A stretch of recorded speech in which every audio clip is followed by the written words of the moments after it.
My name is Arvind Kala. Modi is panicking. I think he realizes that this 24 election is going to be pretty perilous for him and that he may not even come back to power. The reason, why I say this is because of his panic stricken statements against Muslims the other day. I mean, he said ridiculous things like, telling Hindu women that they'll take away if another government comes to power and not me, they'll take away your Mangal Sutra, that gold necklace that your mother gives to her daughter when the daughter gets married. And they said they were telling that another government will give away your government jobs to the Muslims, and the Muslims, they'll take away, another government will take away your buffalo and pass it to a Muslim, and that 200 million Muslims, etc., they're all invaders. I mean, they've entered India from outside. So I think Modi knows something more. He realizes he's not, doesn't look so sure because he's never talked like this before. So the giveaway is Modi himself fearing that he may not return to power. Now, I'll tell you why people may not vote for Modi. It's not, he's larger than life on TV and social media, etc., etc. But, you can't get away from the harsh economic situation. Now, the unemployment rate, it is only 40%. Only 40% of the people over 15 who need employment are employed, and 60% of the unemployed wanting jobs and not getting them are dependent on that 40%.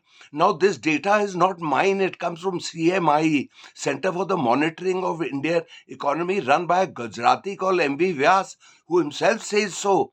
And it's the most important data cruncher in India, that in January, February, March, April this year, the unemployment rate went up every month.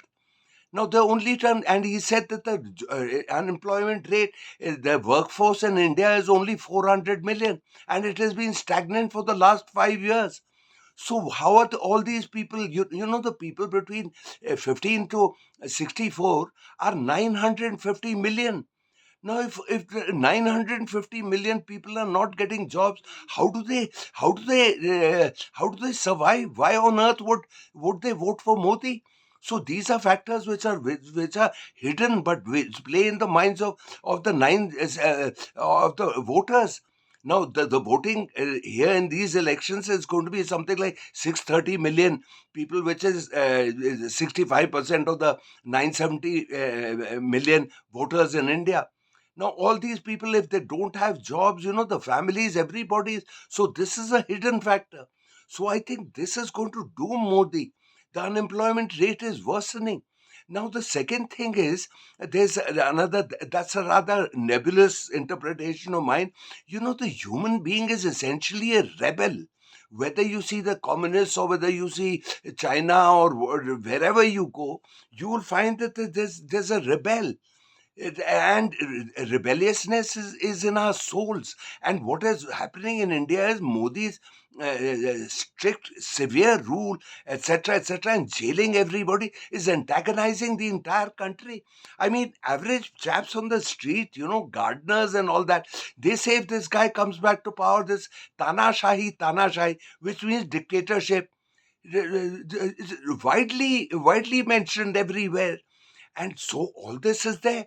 So, and let me tell you, I mean, his meaning, the imposition, let me just give you a figure. How is it that the sedition cases began ever since Mr. Modi came back to power? Let me give you government figures on sedition cases in Modi's time given to parliament. In 2015, there were 6. In 2016, they rose to 16. In 2017, they rose to 27. In 18, they rose to 70, 93 in 19, and 73 in 2020. So it's just an instrument of repression. So you use the CBI, you lock up Kejriwal, you lock up your opponents, you take them out of the arena, you declare a candidate, his candidature as infructuous. I mean, everything, and people don't like it. You see, they're on social media. They spend 2.5 hours there, and they see all this. Chap may be uneducated, but he looks at you, etc. So there's a lot of rebelliousness. So this is a factor which is playing against Modi. I mean, jail everybody, start a criminal case against everybody, etc., etc. And things are very bad. First of all, there was the demonetization, and then GST, and then there was that the COVID induced lockdowns. They ruined the economy earlier, and now you have this repression and this unemployment rate going up and up and up. So things are not that good for Modi. And let me add, the magic number in India is 273. A party needs to form a government. Now, suppose Modi was to get 220 seats, etc., and then he needs coalition partners. The first thing that those coalition partners will say is, no Modi, no Amit Shah. BJP, you're the largest party. Suppose the BJP gets 200 or whatever, you choose a leader, but not Modi, not Shah. So that is also what is worrying Modi. And here, Kejriwal has played a diabolical trick. Why a trick? I mean, he's told the truth. He said Modi is becoming 75 next year. And so naturally, he's going to retire like he retired Advani and Jaswant Singh and Yashwant Sinha. So he can't have another standard for himself.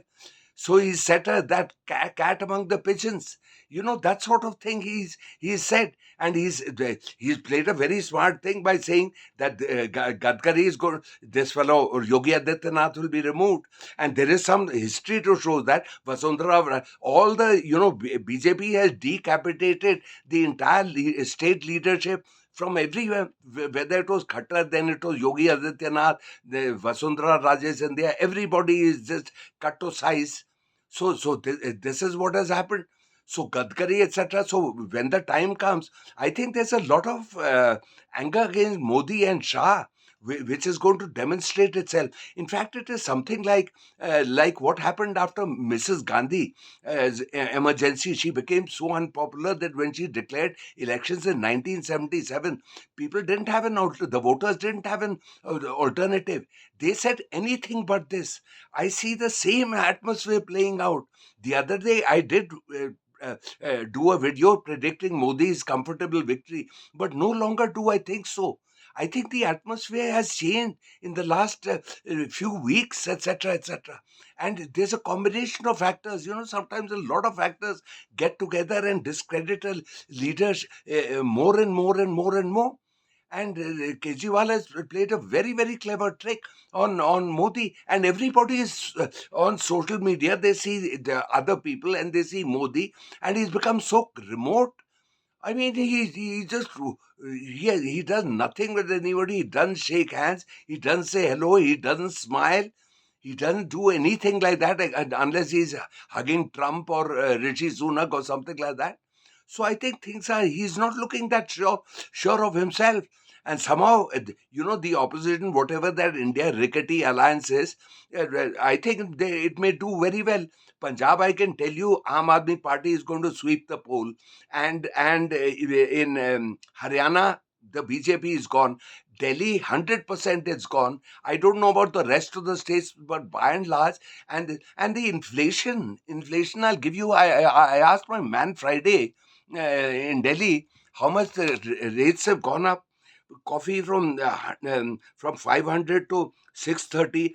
Atta flour, which be flour atta from 20 rupees a kg to 40 45 kgs, chicken from 160 to 260, mutton from 600 to this, and everything, dal has gone up from 70 to 90.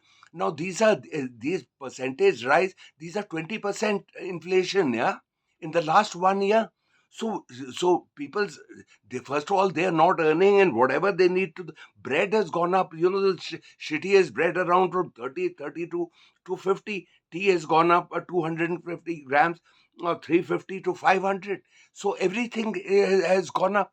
So people's, they're not getting jobs and prices are going up. What are people to do? So I think they're going to vote Modi out of power. And for the first time after 2014, that people are, all the parties are saying that they're tampering with the election process. I mean, this is what's going on. Would Modi need to do that if he was winning comfortably like he did in the last two elections? No.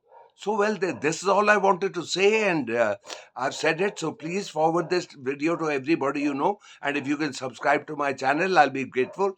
So, it's time for me to say farewell. I bid you goodbye. See you later, alligator.